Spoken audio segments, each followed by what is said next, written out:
नमस्कार शुभदा मॅडम. नमस्कार सर. आपला पहिला प्रश्न विचारावा ही नम्र विनंती. नमस्कार सर. ध्यानामध्ये, निर्देशित ध्यानामध्ये तुम्ही सांगितलं की केवळ आपण श्वासावर जर लक्ष दिलं तर अनेक व्याधीतून मुक्ती होऊ शकते. ते कृपया सांगा. ओके, तर सगळ्यात पहिल्यांदा जे मी बोलतो ते तुम्ही इतक्या लक्षपूर्वक ऐकता त्याबद्दल आभार. ध्यान करत असताना आपल्याला 21 आलंबनांवर लक्ष द्यायचं, बरोबर? परंतु ध्यान साधना झाल्यानंतर दिवसभर त्या श्वासाकडे आपण जर का सातत्याने लक्ष दिलं आणि तो श्वास कसा आतमध्ये चाललाय, कशा पद्धतीने उत्सर्जन होत आहे याचं जर का नीट अवलोकन केलं तर तुमच्या लक्षात येऊ शकतं. तुमच्या आजूबाजूला आवाज आहेत का काही शुभदा मॅडम? नाही. एकच मिनिट, मी तुम्हाला थोडं तुम्ही म्यूट करून घेता का प्लीज? मला आज काहीतरी कर्सरचा इश्यू झालाय. म्यूट करून घ्या. हा, ग्रेट, थँक्यू. तर श्वास आतमध्ये जेव्हा आपण घेतो आहोत त्यावेळेस खरं तर आपल्या फुफ्फुसाची 6000 रंध्र त्यांना त्या पूर्णच्या पूर्ण ऑक्सिजनचा किंवा त्या हवेचा सप्लाय व्हायला पाहिजे. तो जर का झाला तर त्याच प्रमाणात ऑक्सिजन वेगळा होऊन शरीराच्या प्रत्येक कानाकोपऱ्यात पोहोचू शकतो. म्हणून श्वास म्हणजे प्राण. प्राणातनं काय येतंय? प्राणवायू येतोय. त्या प्राणवायूमुळे आपलं छान चाललेलं आहे. हाच आपण जर का अर्धवट घेत असू आणि आमच्या सर्व्हेनुसार किंवा सायन्सनुसार किंवा जो काही वर्ल्ड वाईड संत सांगतात त्यानुसार 2000 रंध्र सुद्धा आपली वापरल्या जात नाहीत फुफ्फुसाची. इतका उथळ श्वास आहे. आणि याच्याचमुळे मग बाकीचे सगळे रोग निर्मित होत आहेत.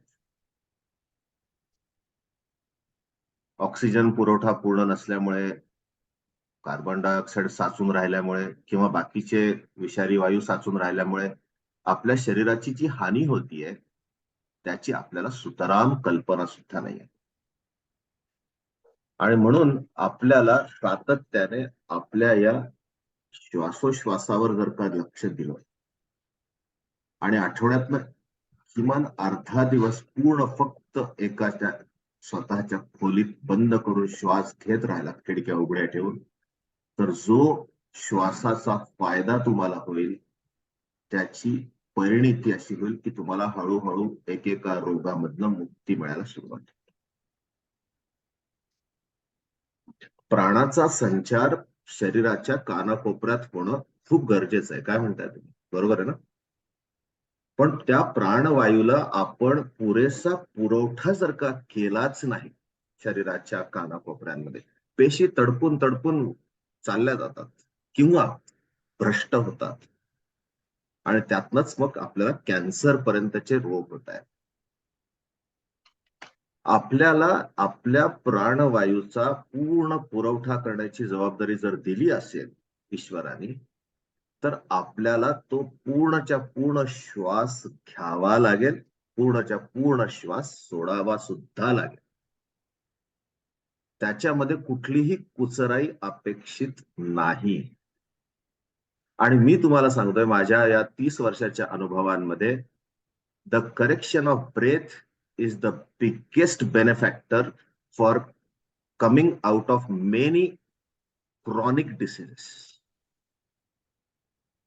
श्वासाशी निगडीतच नव्हे तर पचन संस्थेशी निगडीत, रक्ताभिसरण संस्थेशी निगडीत, मज्जातंतूंशी निगडीत, पेशींशी निगडीत आपल्या असंख्य व्याधींचं मूळ हे श्वासाच्या अनियमिततेमुळे आहे याची आपल्याला जाण असायला. आणि जर का त्या श्वासाचा नियमित संपूर्ण वापर आपण करायला हळूहळू स्वतःला ट्रेन केलं, तेवढा वेळ स्वतःसाठी काढला. दुर्दैव आहे की तेवढा वेळच नसतो आपल्याला. आपण सरळ हात वर करू, वेळ कुणाला इथे अर्धा तास ध्यानाला काढतो आपण, त्या स्वतःच्या ईश्वरावरच उपकार करतोय. पण माझं म्हणणं हे आहे की if you really love your self, if you value your self, if you feel human life एकदाच मिळालेला आहे, तर तुम्हाला या व्याधी मुक्त शरीराची साथ खूप वर्ष मिळू शकते. आणि त्यासाठी तुम्हाला प्राण वायू कसा घ्यायचा आणि विषारी वायू कसे सोडायचे या प्रक्रियेवर मास्टरी मिळवणं गरजेचं आहे. आणि म्हणून गौतम बुद्धासारख्या माणसाने सांगितलं की तुम्हाला जर का आयुष्यात एकच गोष्ट करता आली ते म्हणजे श्वासाचं नियमन करता आलं, विपස්සना करता आली, तुमचं काम तमाम. फक्त तेवढंच एक ध्यान करा. पण हे ध्यान बाकी कामांमध्ये एवढं बिझी असतं की त्या श्वासावर ध्यान करायला आपल्याला काही वेळ नाही. आणि त्याच्यामुळे आपण आपल्या मागे खूप साऱ्या व्याधी लावून घेतो. तुम्ही लक्षात घ्या, सकाळच्या ओझोन लेअर मध्ये, म्हणजे तुम्ही आपल्या ध्यानाला बसायच्या अगोदरची गोष्ट बोलतोय. या सकाळचा हा जो ओझोनचा आपल्याला पुरवठा होतो ना, त्यावेळेस आपल्या ब्रेन मध्ये जो ऑक्सिजन सप्लाय होतोय ना, त्याच्यामुळे आपल्याला अचानक आपलं आयुष्य खूप प्रसन्न झाल्यासारखं वाटतंय. जेव्हापासून तुम्ही ध्यानाला जॉईन झालात, 6:30 वाजता, 6 वाजता आपण ध्यानाच्या त्या टेबलवर किंवा त्या आपल्या बेडवर किंवा आपल्या स्थानावर येऊन बसतो, त्यावेळेस वातावरणामध्ये एक्सेसिव्ह ओझोन असतोच 3 ते साधारणतः 7 वाजेपर्यंत. आणि त्याचा फायदा डायरेक्टली हा होतो की आपल्या ब्रेनला प्रचंड ऑक्सिजन सप्लाय होतोय. नॉर्मल जसा काही तुम्ही श्वास घेत असाल त्यातनं. पण तेच जर का आपण शुद्धीवर राहून 5 वाजता श्वास घेतला, काय मजा येईल. Just imagine. आणि मला लोक विचारत असेल, तू 3 वाजता उठून करतो काय रे? 3 वाजता उठून करण्यासारखी खूप कार्य आहेत मॅडम. त्यातला 1 तास जर का मी श्वासाला देत असेल, तर निश्चितपणे आयुष्यामध्ये प्रचंड फरक पडतो. गुणवत्ता मग मग फरक पडतो, याची मला खात्री आहे. आणि म्हणून मी क्लेम करत असतो की व्याधी मुक्त व्हाल जर का श्वासोश्वासावर लक्ष केंद्रित केलं तर. आय होप तुम्हाला तुमच्या प्रश्नाचं उत्तर मिळालंय. आता अनम्यूट करा आणि दुसरा प्रश्न विचारा. नमस्कार सर, माझा दुसरा प्रश्न असा होता की नेहमी वाचनात आणि लहानपणापासून आपल्याला सांगितलं जातं की आहाराप्रमाणे आपलं मन बनतं. तर तुम्ही याच्याकडे कसं बघता? मी कसा बघतो हा प्रश्न आहारावर नाहीये. कसा हा आहार नाही, म्हणजे खरोखरच आहारामुळे मला खरं विचारायचं असं आहे की मनाची चंचलता ही आहारावर कितपत अवलंबून आहे? अतिशय गुणवत्तापूर्ण प्रश्न. पुन्हा एकदा तुमचं अभिनंदन. मॅडम, खरं तर आहारावर चंचलताच नव्हे, स्थिरता सुद्धा अवलंबून आहे. बरं. आहारावर डायनॅमिझम जेवढा इम्पॉर्टंट डिपेंडंट आहे. बाकीच्याने सगळ्यांनी म्यूट करून घ्या प्लीज. जेवढा आहारावर आपल्या आयुष्याचा डायनॅमिझम अवलंबून आहे, तेवढाच त्या हॅलो, म्यूट करून घ्या हो.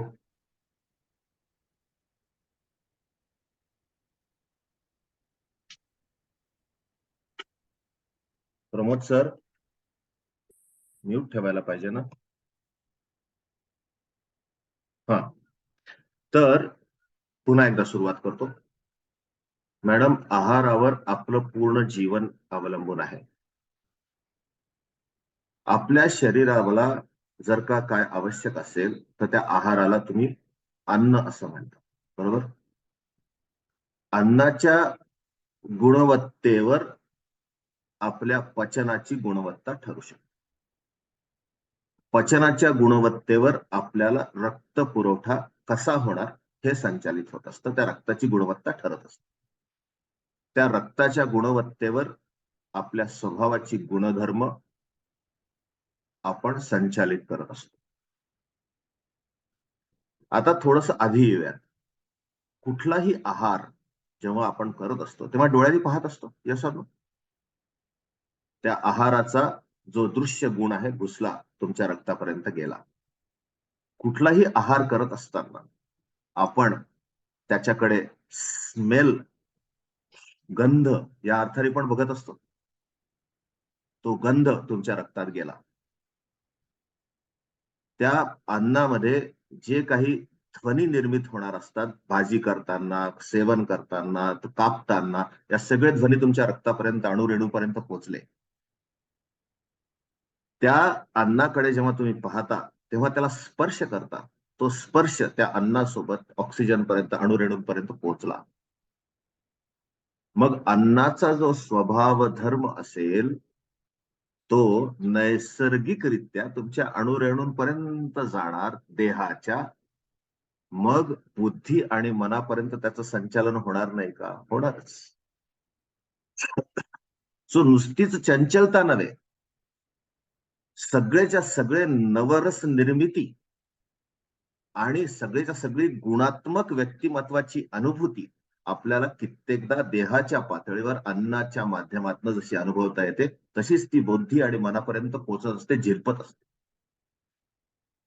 आणि म्हणून आपल्याकडे सर्व रंग ताटामध्ये हवेत, सर्व गंध ताटामध्ये हवेत, सर्व प्रकारच्या चवी ताटामध्ये हव्यात, सर्व प्रकारचे काय म्हणतात त्याला दृश्य ताटामध्ये जशी आवश्यक आहेत, तशीच सर्व प्रकारचे स्पर्श आपल्याला त्याची सवय असायला हवी. म्हणून जर का तुम्ही व्हेजिटेरियन डाएटकडे बघितलं तर ते जेवढं कलरफुल आहे तेवढं नॉन व्हेजिटेरियन डाएट कलरफुल नाही. नॉन व्हेजिटेरियन डाएटला कलरफुल शेवटी व्हेजिटेबल्सनीच करावं लागतं. ही गोष्ट लक्षात ठेवा. Meat has only one colour, pink, nothing else, right? शिजल्यानंतर त्याचा रंग थोडासा वेगळा होईल, हळदी आणि तिखटामुळे थोडासा वेगळा होईल, परंतु मूळ रंग फक्त पिंक आहे. सो आपल्याला जर का आपल्या रोजच्या जीवनामध्ये आहाराकडे बघायचं असेल तर त्या आहाराच्या गुणवत्तेकडे आपण बघायला पाहिजे, कारण त्या आहारावर आपलं बुद्धी चित्त निर्मित होत असतं. हा झाला एक भाग, हा झाला फिजिकल अन्नाचा. आता बुद्धीचं खाद्य वेगळं आहे, बुद्धीचा आहार वेगळा आहे. शुभदा मॅडम, बुद्धीचा आहार ज्या गुणवत्तेचा त्या प्रकारे बुद्धी संचालित होणार, बुद्धी निर्मित होणार. तुमच्या मज्जा पेशींचा तंतू आणि तंतू तुम्ही बुद्धीला काय आहार देता आहात त्याच्यावर निर्मित होतो. तुम्ही सकाळ संध्याकाळ फक्त नातवंडांचा आणि तुमच्या सुनेचा आणि तुमच्या पोरांचा विचार केला, पतिदेवांचा विचार केला, तर तुमच्या फक्त कौटुंबिक मज्जापेशी विकसित होतील. बाकी सगळं पाण्यात गेलं जे केलं ते. त्या मज्जापेशींना बाकी काही एम्प्लॉयमेंटच मिळत नाहीये. सो ती एम्प्लॉयमेंट त्या मज्जापेशींना देणं, बुद्धीच्या मार्फत वेगवेगळ्या क्षेत्रांमध्ये रोज संचार करणं तुमचं कर्तव्य आहे. तो आहार जो बुद्धीला द्याल तशी बुद्धीची गुणवत्ता ठरणार. आता याच्यानंतर तिसरा विषय येतो, तो म्हणजे मनाचा. मनात मी जे विचार निर्मित करतो किंवा करते तो माझा आहार. मनाचा आहार जर का नकारात्मक असेल तर आपला चेहरा प्रसन्न कधीच नसतो. मनाचा आहार जर का पूर्ण सकस असेल, सकारात्मक असेल, सुदृढतेला मनाच्या विकसित करणारा असेल, गुणवत्तापूर्ण असेल, तर अशा माणसाचं मन कायम प्रसन्न राहू शकतं. नाहीतर लक्षात घ्या, मनाला सुद्धा गॅसेस होतात, मनाला सुद्धा क्रॅम्प्स येतात, मनाला सुद्धा लकवा मारतो, मनाला सुद्धा कॅन्सर होतो, मनाला सुद्धा काय म्हणतात त्याला गळू होतं, मनाला सुद्धा सगळे रोग झालेले असतात. म्हणून ते शरीरावर परावर्तित होतात. Body is not self sufficient to create any disease. त्याला मनाचा सपोर्ट लागतो. आणि म्हणून ते सगळंच्या सगळंच आपल्या या तिन्ही आहारांवर अवलंबून आहे. आणि या पलीकडे जर का तुम्ही गेलात तर आपल्या मनाला जो काही आहार करायचा आहे त्यासाठी मूल स्रोत इंद्रिय आहारांमध्ये आहे. म्हणून महर्षी पतंजली इंद्रिय आहार आणि प्रत्याहार याच्याबद्दल एवढं काही बोलतात. त्यामुळे लक्षात घ्या, आपल्या 5 इंद्रियांचा आहार, आपल्या मनाचा आहार, आपल्या बुद्धीचा आहार आणि मग आपण जे भौतिक अन्न सेवन करतो आहे तो आहार, या सगळ्यावर आपलं व्यक्तिमत्व जर का साकार होत असेल तर चंचलता काय घेऊन बसलात, सगळ्याच गुणात्मक गोष्टी या आपल्या या सगळ्या आहारावरच अवलंबून आहेत. आपण साकारच त्याच्यामुळे.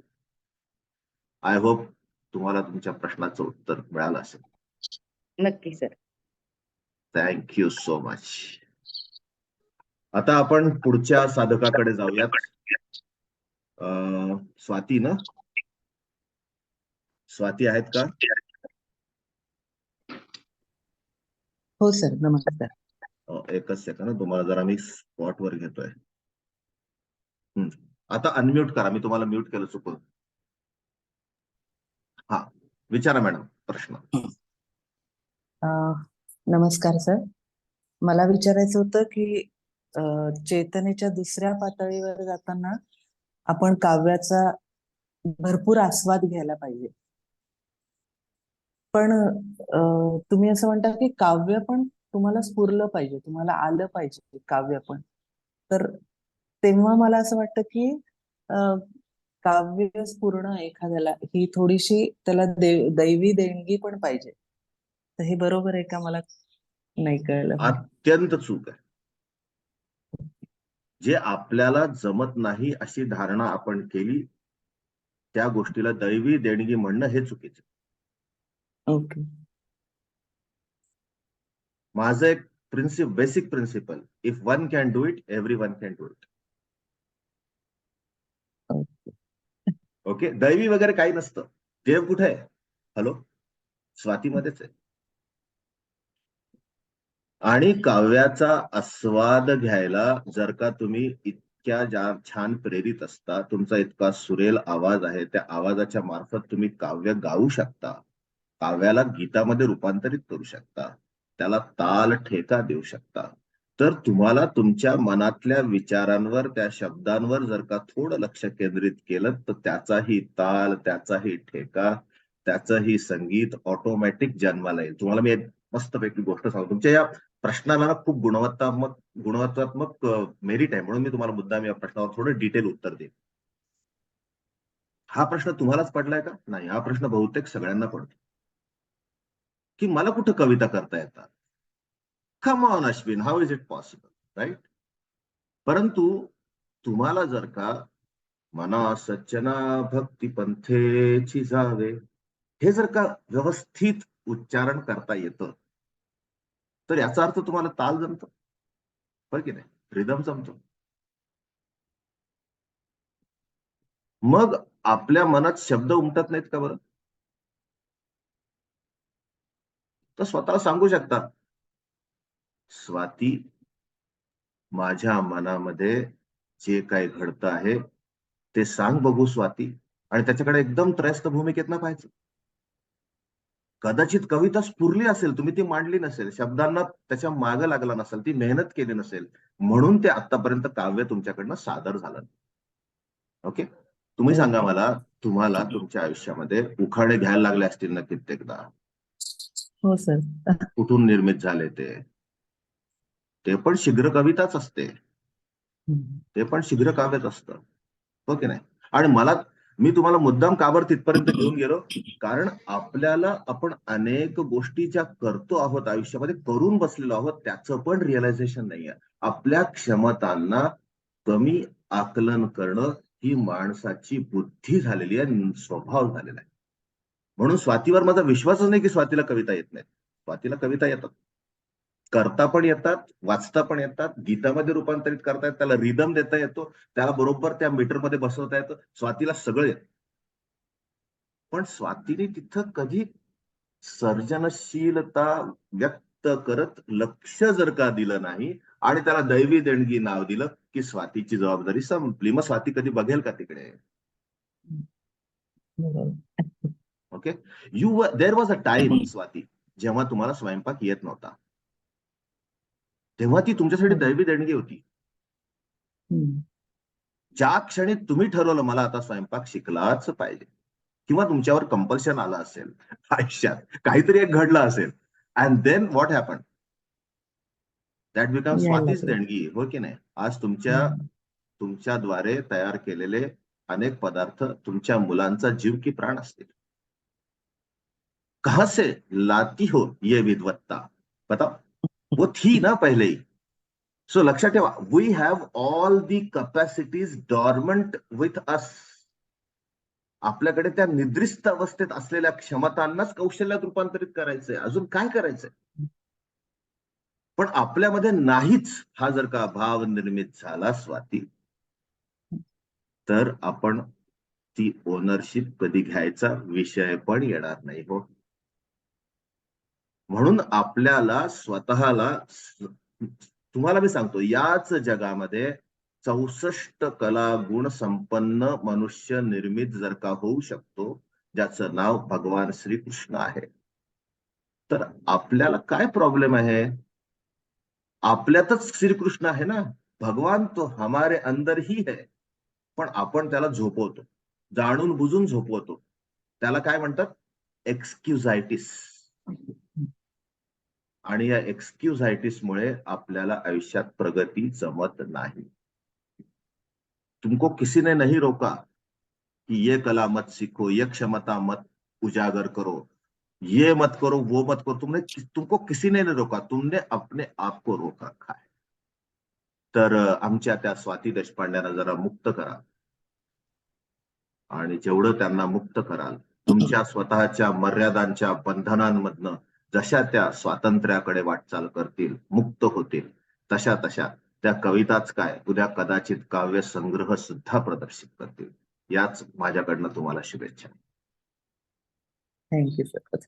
थँक्यू. Thank you very much. आता शरद सर आहेत का पुढचे?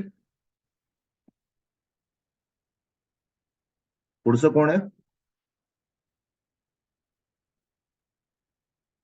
मला आता आठवत नाही सिक्वेन्स. शेखरनी प्रश्न टाकला होता, चंद्रशेखर. हा, चंद्रशेखर आहेत का? Very nice. यस, शेखर आहेत. दिसले. नमस्कार. एकच मिनिट. एकच मिनिट. यस, चंद्रशेखर सर, आदेश. नमस्कार. नमस्कार. मला पडलेला प्रश्न असा आहे की आपण उत्सर्जन क्रियेवर जेव्हा केव्हा मी लक्ष द्यायचा प्रयत्न करतो, तर त्यावेळेस उत्सर्जन क्रिया ही माझ्यातल्या बऱ्याचशा गोष्टीला रिलीज करणारी एक गोष्ट ही जाणवती मला. मग त्या याच्यामध्ये आपण घामाचा चर्चा करतो, आपण बाकी मल मूत्र विसर्जनाची चर्चा करतो, तसे बऱ्याच वेळेस अश्रू पण आपल्या ब्लड प्रेशर म्हणा, नाहीतर भावनांचा कंट्रोल म्हणा, तर याच्यासाठी हे रिलीफ आहे. ते उत्सर्जनच आहे. ते उत्सर्जन केल्यामुळे बॉडीला रिलीफ भेटतो माझ्या. तर अश्रूला आपण उत्सर्जनाचं कधी ऐकण्यात कुठंच आलेलं नाही माझ्या. ते अश्रू उत्सर्जित झाल्यानंतर जो काही रिलीफ भेटतो, तो रिलीफ बाकीच्या सगळ्या उत्सर्जनांमुळे तोच रिलीफ भेटतो आणि त्याला आपण उत्सर्जन म्हणतो. पण अश्रूच्या ज्यावेळेस अश्रू उत्सर्जित होतात, त्यावेळेस जो काही रिलीफ भेटतो तो तर खरं तर सगळ्यांपेक्षा जास्त रिलीफ असतो तो. आणि तो कशाला तरी प्रेरित करणाराही असतो की ज्याच्यामुळं पुढच्या बऱ्याचशा गोष्टी घडू शकतात. खूप काही त्याच्यामधून तो म्हणजे एक तो ज्वालामुखीसारखाही असू शकतो आणि तो कुठला तरी आपल्यासाठी एक स्पार्कही असू शकतो की ज्याच्यातून पुढचं खूप मोठं भवितव्य आपण घडवणार. तर हे उत्सर्जन का बरं नाहीये? म्हणजे एक मला प्रश्न पडलेला आहे हा. Very good question. First of all congratulations. अश्रू हे उत्सर्जन का नाही? तो जो उत आहे ना, तो जो उत आहे, तो अश्रूंचा गुणधर्म नाही. ते फक्त सर्जन आहे. ती फक्त निर्मिती असते. आता तुम्ही मला सांगा, जर का दगड कापायचा असेल तर त्या आरीसोबत पाणी टाकता की नाही तुम्ही?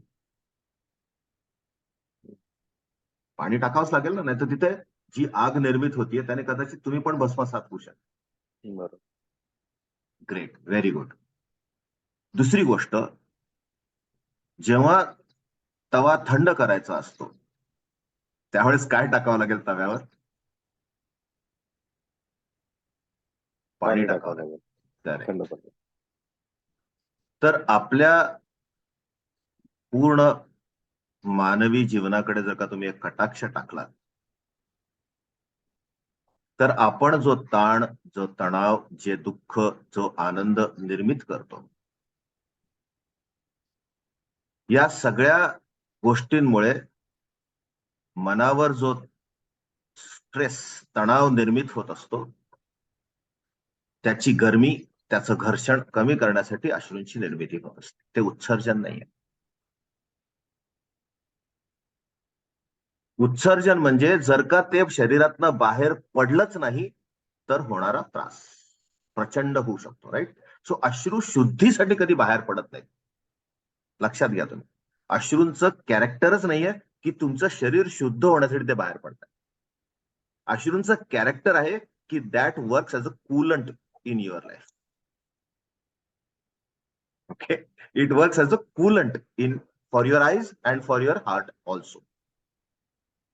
आणि म्हणून अश्रूला उत्सर्जनाची उपमा, उत्सर्जनाचं नाव दिल्या गेलेलं नाही. अश्रू जर का रोज बाहेर पडले तरच तुम्ही जिवंत राहू शकता असं काही आहे का सर? अजिबात नाही. तुम्हीच बोलताना बोललात की जेव्हा दुःख असतं, ब्लड प्रेशर असू शकतं, जेव्हा जे काय असू शकतं, खूप आनंद झालेला असतो तेव्हा अश्रू बाहेर पडतात. हो की नाही? हो. पण ते बरोबर. बाहेर पडतात असं आपल्याला वाटत असलं तरी सुद्धा बुद्धी, हृदय आणि डोळे तिघांनाही कूलंट म्हणून काम करण्याचं ते काम करतात. त्या भावना ज्या घर्षण करून करून त्या अनुभूतींमधनं जात असतात, त्या भावनांचा निचरा होत असताना अनायास त्यासोबत अश्रू बाहेर येत असतात. ते व्हायलाच पाहिजे. आणि ते जर का झालं नाही तर रोग निर्मिती होत नाही. नेसेसरी नाही. अंतररुदन हा विषय तुम्ही ऐकलाय? बाह्य रुदन, बाहेरचं रडणं, त्याला म्हणतो आपण अश्रू दिसले, माणूस टाहो फोडायला लागला की आपल्याला वाटतं तो रडतोय. परंतु अंतररुदन सुद्धा माणसाचं चालूच असतं. आतल्या आत माणूस रडत असतो सारखा सारखा सारखा सारखा सारखा सारखा. त्यामुळे भावनांचा निचरा होण्यासाठी रडणं गरजेचंच आहे असंही नाही. आनंदाचे अश्रू येत असताना, आनंदाची अनुभूती असताना खूप हसलात तरी पाणी येतं, खूप रडलात तर पाण्याची तर गंगाच असते. हो की नाही? So it is not an excretion of the body, my dear Chandrashekhar. Please understand. It is not an excretion at all. It is a coolant. सगळ्यात चांगली उपमा मला जी वाटते अश्रूंना द्यायची ती म्हणजे बरोबर कूलंट. बरोबर. ओके. आणि जर का आपल्या आयुष्यात हे कूलंट नसलं असतं तर कदाचित आपल्याला अनेक प्रसंगांना सामोरं जात असताना त्रास झाला असता. भावनांचे अनेक प्रदर्शन आपल्याला कुंठित झाले असते असं वाटलं असतं. म्हणून अश्रू ही देणगी आहे. म्हणून लक्षात घ्या, नाटकाचं टायटल असू शकतं अश्रूंची झाली फुले. फुले. फुले काय वर्णन आहे बघा. म्हणजे तो सुगंध जो फुलांमध्ये असतो तो भौतिक आहे का? नाही. म्हणजे तुमच्या अश्रूंमधनं तुमच्या व्यक्तित्वाचा सुगंध बाहेर पसरू शकतो. तसाच तुम्ही सारखे सारखे रडत राहिलात तर तुमच्या व्यक्तित्वाचा दुर्गंध सुद्धा पसरू शकतो. म्हणून त्या अश्रूंना फुलं करा, सुगंधित ठेवा, हे सांगण्यात आलेलं आहे. हा बेसिक मेसेज आहे.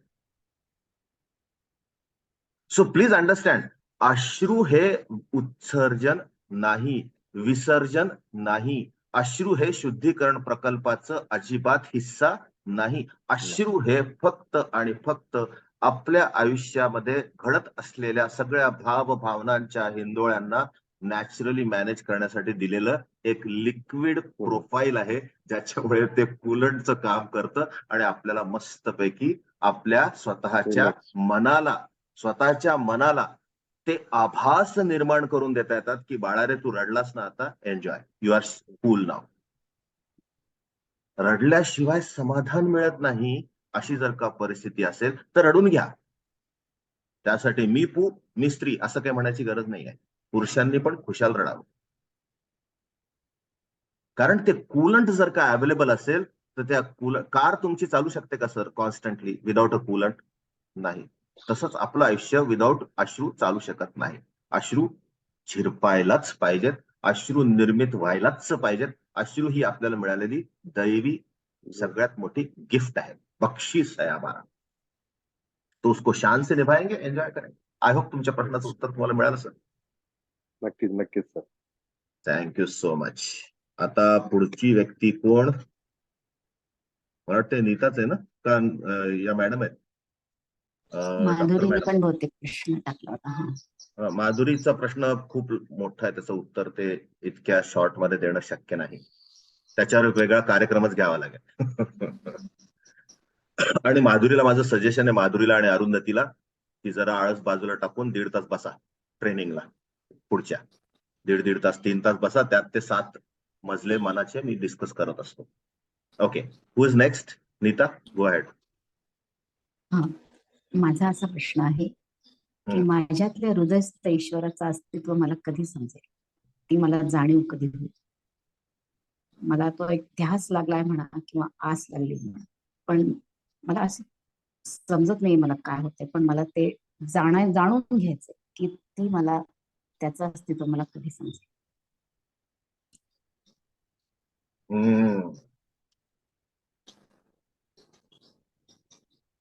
याला डेस्परेशन असं नाव दिलं चालेल का? सर तुम्ही सांगाल ते, मला फक्त तुमच्याकडनं जाणून घ्यायचं की मला हे कसं समजेल. आपल्या हृदयस्थ ईश्वराचा आपल्याला प्रत्यक्ष साक्षात्कार होण्यालाच साधना असं म्हटलेलं आहे. आपल्या ईश्वराचा आपल्याला अनुभव कुठल्या पद्धतीने घ्यायचा आहे, हाही एक विषय आहे महत्वाचा.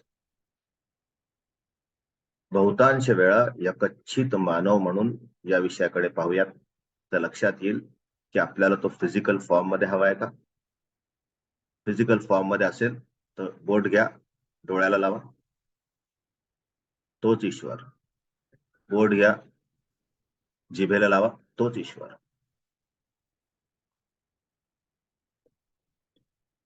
आणि सगळ्यात महत्वाचं म्हणजे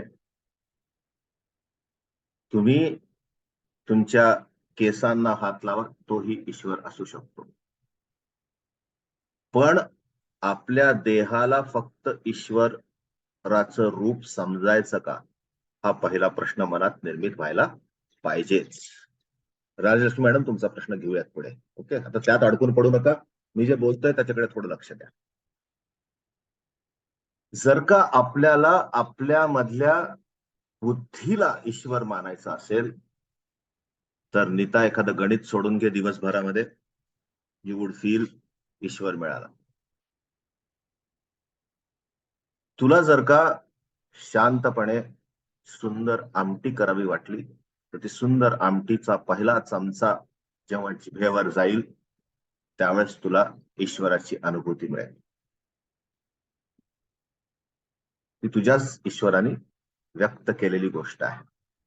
कारण तू मन लावून ती गोष्ट केलीस, ती ईश्वरीय प्राप्त झाली त्याला, ती तू सेवन करतेस, पुढचा ईश्वर समाधानाचा, शांतीचा मनी निर्मित होत असतो. सो शारीरिक, बौद्धिक, मग येतं मन.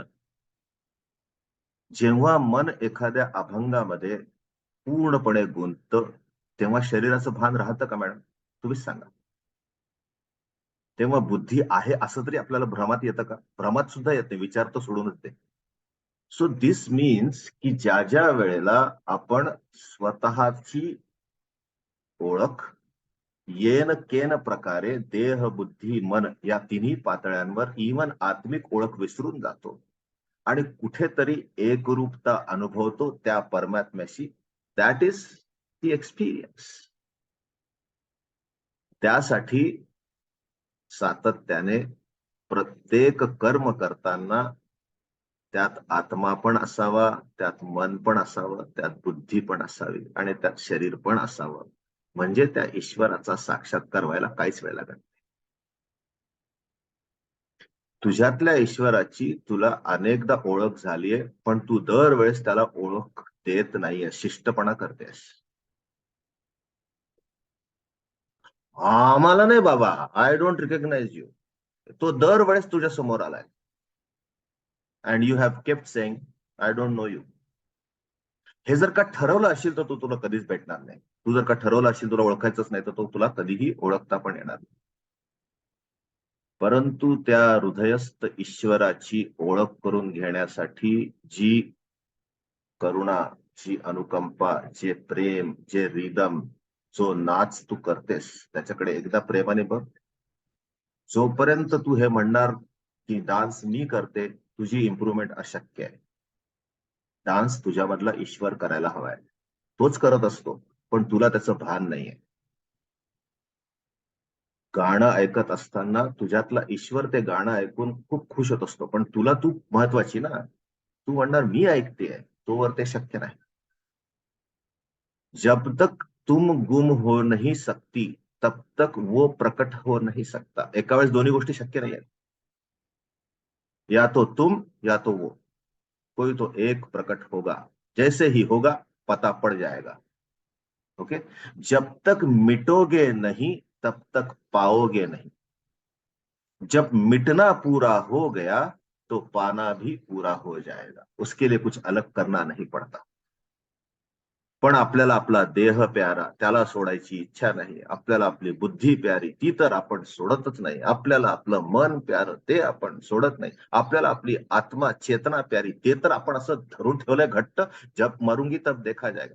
तो आपण अगर मिटने को ही तैयार नहीं है तो उसका साकार होना इम्पॉसिबल है. जब तक ये दिल में रहेगा कि मैं हूं, तब तक वो नहीं मिलने वाला.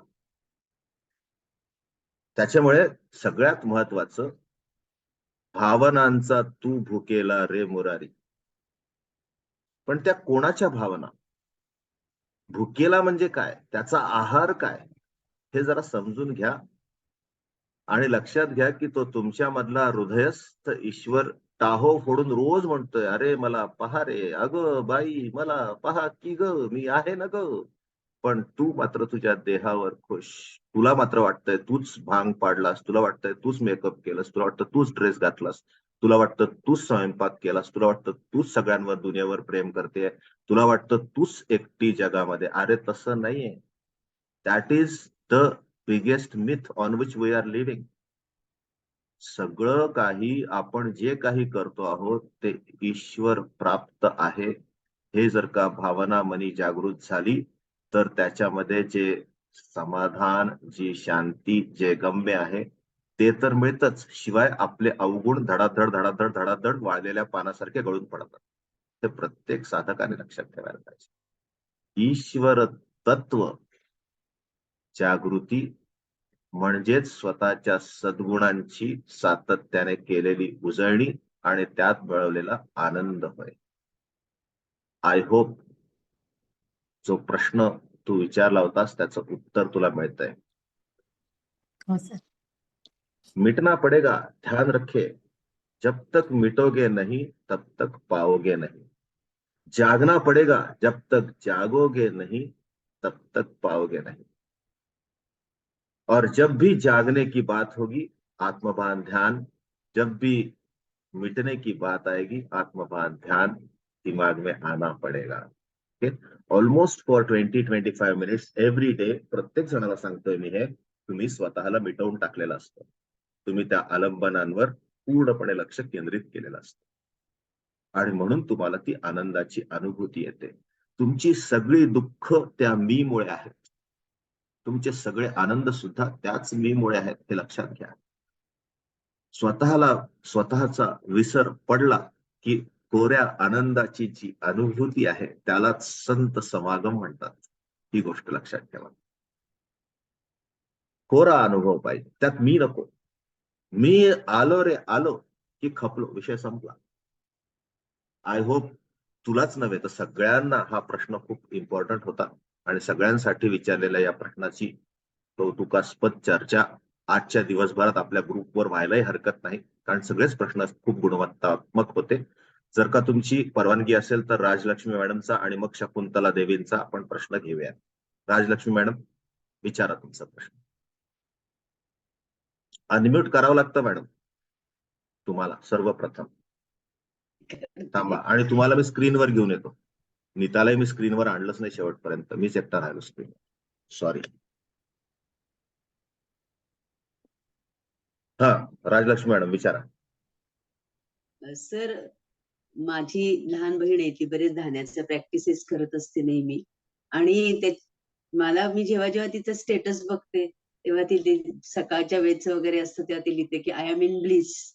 What is mean by bliss? Bliss म्हणजे एक्झॅक्टली आपल्या कंसात म्हणजे ब्लिस हा इंग्रजी शब्द आहे, पण आपल्या संकल्पनेत ना त्याचा अर्थ आपण काय व्यक्त करू शकतो? समाधी अवस्था आहे काही का काय, म्हणजे आनंदाची परमोच्च अवस्था, काय म्हणायचं काय मला कळत नाही ब्लिस या शब्दाचा अर्थ.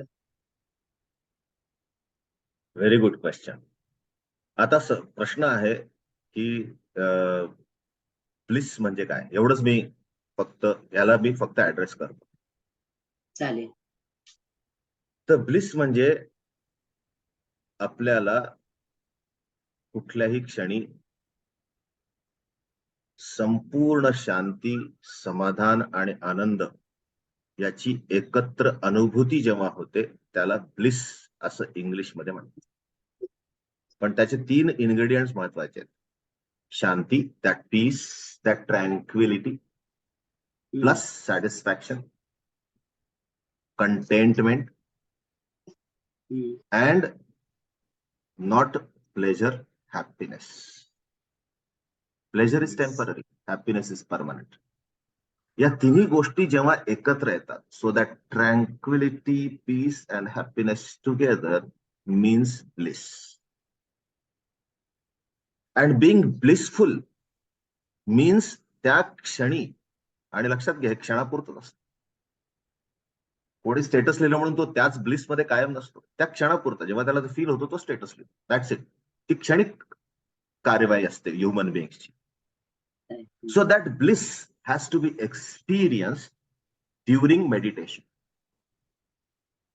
ते जे ब्लिस आहे ते गाणं गात असताना अनुभवता येतं. ते ब्लिस जे आहे ते तुम्ही तुमच्या रोजच्या आयुष्यामध्ये जी काही कर्म करता त्याच्यामध्ये जर का संपूर्णपणे रममाण असाल आणि ते कर्म करत असताना त्या कर्माचं ज्ञान असेल आणि त्या कर्माची पूर्णच्या पूर्ण साखळी माहिती असेल आणि तुमचं वर्तन प्रत्येक टप्प्यावर योग्य असेल, तुमचा हेतू जर का सुंदरपैकी प्रेरित असेल आणि तुम्ही जर का व्यवस्थित तुमचं उद्दिष्ट ठेवून ते काम केलं आणि रममाण रत झालात त्याच्यामध्ये, the bliss is an outcome. लक्षात घ्या, bliss is never the process, it is an outcome. So you स्वर्गीय मस्ट, आनंद. स्वर्गीय आनंद असं त्याला शुद्ध मराठीमध्ये तुम्ही नाव देऊ शकता. पण मग आपण स्वर्ग पाहिला नाही ना नरक पाहिला म्हणून मी स्वर्गीय हा शब्द टाळत होतो. आपल्या स्वर्गीय टाकलं की ते मानवीय शक्तीच्या बाहेर गेल्यासारखं होतं, म्हणून मी स्वर्गीय वगैरे शब्द वापरत नाही शक्यतो.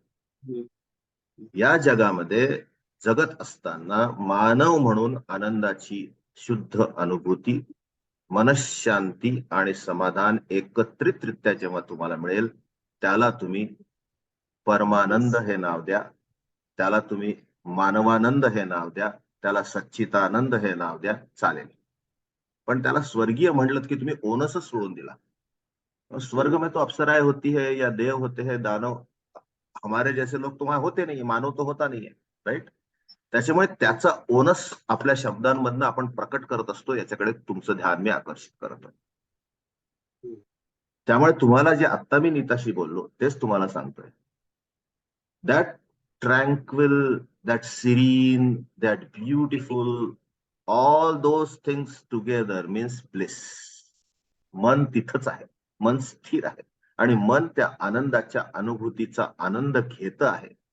हे ज्यावेळेस आपल्याला शक्य होतं, that is called bliss. I hope तुमच्या प्रश्नाचं उत्तर तुम्हाला मिळालं. म्हणजे ध्यानाची परमोच्च अवस्था काही. ध्यानाची अवस्था, ध्यानाला कुठं परमोच्च आणि निच्च अवस्था आहे? तुम्ही त्याला उच्च निच्च का बरं करताय, का बरं कम्पेअर करताय ध्यानाला? म्हणजे ध्यानाची पण वाट लावायची ठरवलंय का तुम्ही?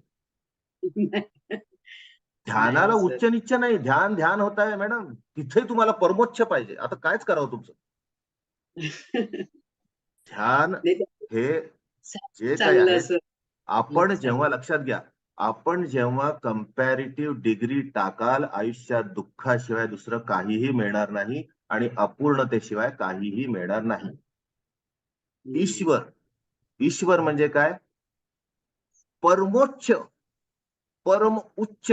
कशाला? ईश्वर म्हणजे मीच. परमेश्वराला उच्च केलं की तुम्ही नीच होता, लक्षात घ्या.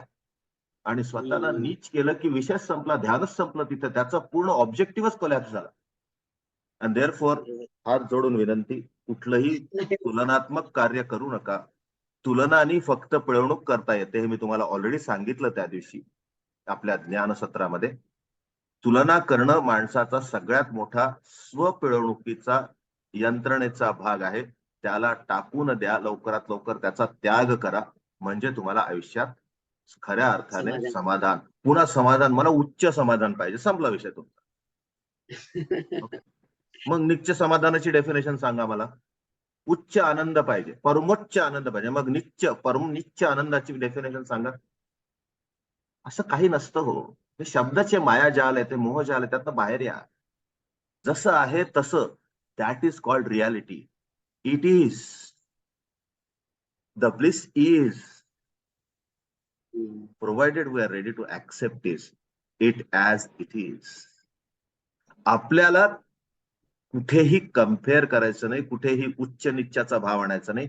उच्च निच्चाच्या भावातनं तर जगात सगळे प्रॉब्लेम्स आहेत. जर साधक म्हणून प्रेमाने प्रत्येक गोष्टीकडे बघा, सगळ्या गोष्टी समसमान वाटायला सुरुवात होईल. त्यातच समाधानाची कधी अनुभूती येईल कळणार पण नाही. Okay, so thank you madam, thank you so much. आज प्रश्नांची उत्तरं इतकी सुंदर दिली आहेत की म्हणजे वर्णनातीत आहे तो आनंद आम्हाला, तुम्ही जे आज सगळं सांगितलं. पण हे नंतर कोणाला सांगताना आम्हाला ते आम्ही इतकं एक्सप्रेस करता येत नाही. ते रेकॉर्डिंग आपल्याला अवेलेबल असतं का?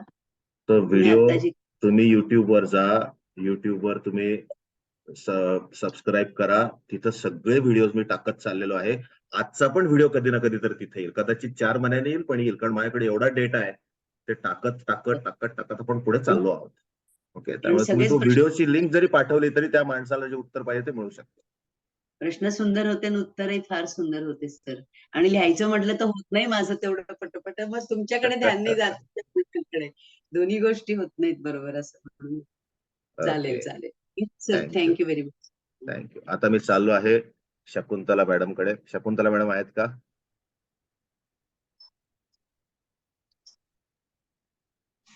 आहे. आहेत. हो आहे सर. प्रकट झालात? हो.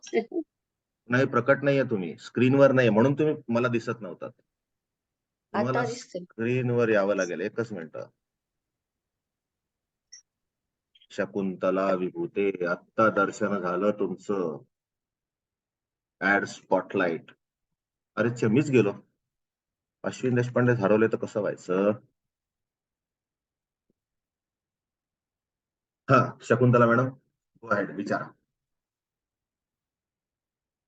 म्यूट झालात तुम्ही, म्यूट झालात. अनम्यूट करून घ्या प्लीज, सॉरी. हा. नमस्कार सर. मी 6 वाजल्यापासून असते, रोज असते. व्हिडिओ कदाचित माझा ऑफ असेल. माझा प्रश्न असा होता की मन मारून जगायचं का मन संयमी ठेवून जगायचं? पण मारणं आणि संयम मधला फरक हा खूप म्हणजे विचार केला मी.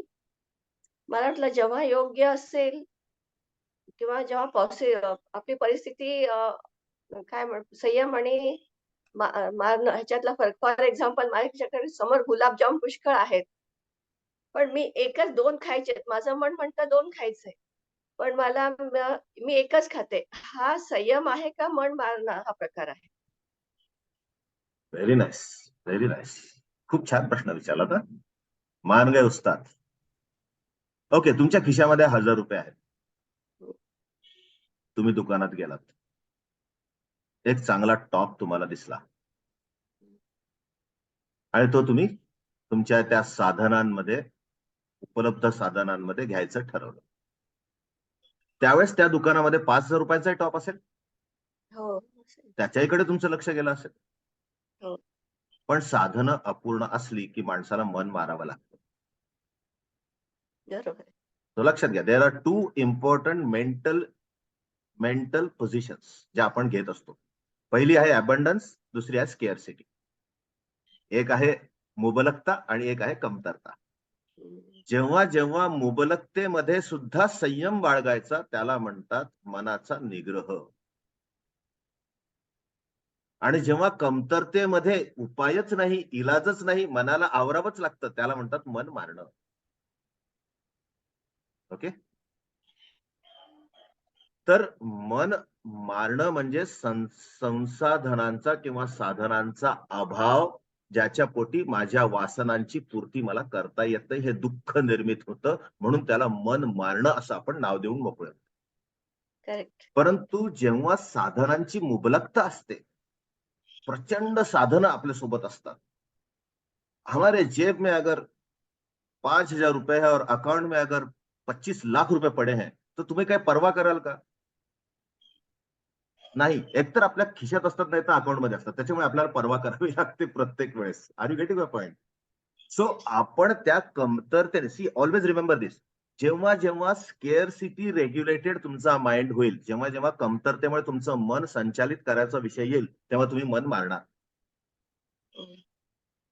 ओके. कारण जे आहे त्यात समाधानी मानव कधी राहत नसतो. गप्पा असतात, गप्पा मारतो आपण, जे आहे त्यात समाधानी राहा. ओके. आणि जेव्हा मुबलकता असते, जसं तुम्ही म्हणलात, पांडभर गुलाबजाम आहे, मला खायचंय, तर मी एकच खाईन, दॅट इज मनोनिग्रह. तिथं मन मारावं लागत नाही. आहे, तुम्हाला माहिती आहे ना, आहे, लागलं तर अजून खाऊ शकते. So that possibility of availability becomes the bliss. तेच समाधान, तोच आनंद, तेच सगळ्यात महत्वाची गोष्ट. त्याच्यामुळे आपण म्हणतो सध्या एक खाऊ, बघू लागलं तर खाता येईल. सो आपल्यामध्ये नियंत्रण, संयम आणि आपला निग्रह सुद्धा निर्मित होतो, तो कमतरता किंवा मुबलकता या दोन गोष्टींच्या उपलब्धतेनुसार. त्यामुळे तुम्ही लक्षात घ्या की जर का तुम्ही एखाद्या व्यक्तीला ओळखत असाल आणि तो जर का ग्रुपमध्ये भेटला,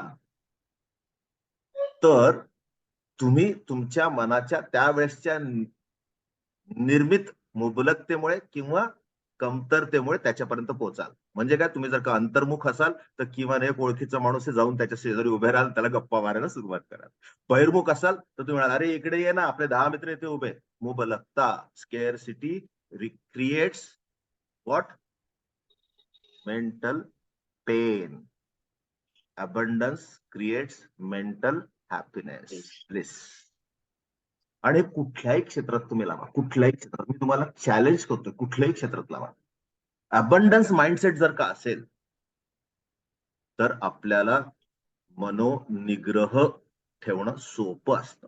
म्हणून लक्षात घ्या, व्हॉट्सअप युनिव्हर्सिटीवर किंवा फेसबुक युनिव्हर्सिटीवर कायम आजकाल तुम्ही वाचलं असेल, गरीब भागता है अन्न के लिए और रईस भागता है अन्न पचाने के लिए. ऐकलंय की नाही? हे वाचलं असेल, व्हिडिओज पण पाहिले असतील या अनुषंगाचे. माझं म्हणणं आहे, इट्स नॉट अबाउट गरीब अँड श्रीमंत, it's about scarcity and abundance. Abundance असल्यानंतर जर का मनोनिग्रह नसेल तर त्याला ध्यानाची नितांत गरज आहे, हे लक्षात घ्या. आणि कमतरता आहे म्हणून नुसतंच रुदन असेल, त्याला सुद्धा ध्यानाची गरज आहे, हे पण लक्षात घ्या. आणि म्हणून दोन्हीचं solution, abundance, you should learn meditation because then you can control, you can observe and control. आणि जर का कमतरता असेल तर तुम्ही निर्मिती करू शकता. You can bring those opportunities into your stride because of your mental control, because you are not going downwards. म्हणून दोन्हीकडे ध्यानामुळे यश मिळू शकतं. आय होप तुमच्या प्रश्नाचं उत्तर मी देऊ शकलो.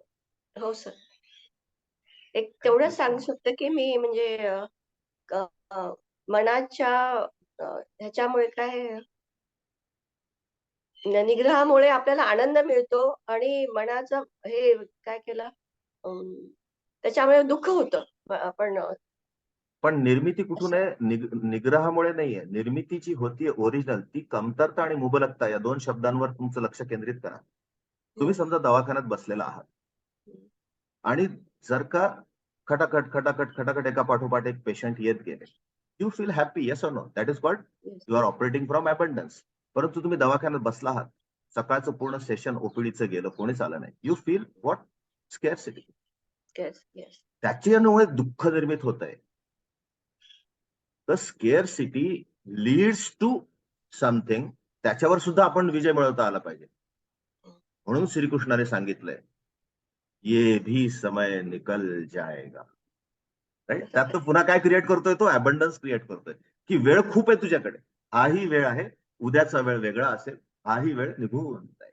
So that's the beauty. I hope तुम्हाला तुमच्या प्रश्नाचं पूर्ण उत्तर मिळालं असेल.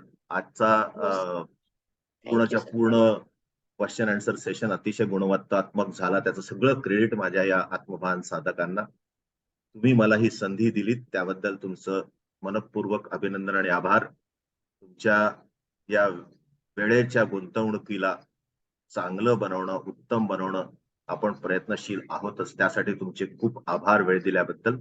तुमच्यामधील हृदयस्थ ईश्वराला माझ्याकडच्या हृदयस्थ ईश्वराचा सादर प्रणाम. उद्या पुन्हा भेटूया. आयुष्य सोपं करूया. Tata, bye bye. तर 4 तारखेचा प्रोग्राम. कोण बोलतोय? मिनल गडा. हा मिनल मॅडम, तुम्ही आहात पुण्यात? हो, पुण्यात आहे. Okay, cool. मी आता लवकरच क्रिएटिव्ह टाकेन ग्रुपवर. मग आपला रजिस्ट्रेशनचा प्रोग्राम आपण सुरू करू. ऑलरेडी मला 4 लोकांनी कन्फर्म केलं. I am taking you as confirm. ठीक आहे. चाल. ओके ओके, चलो बाय बाय, टेक केअर.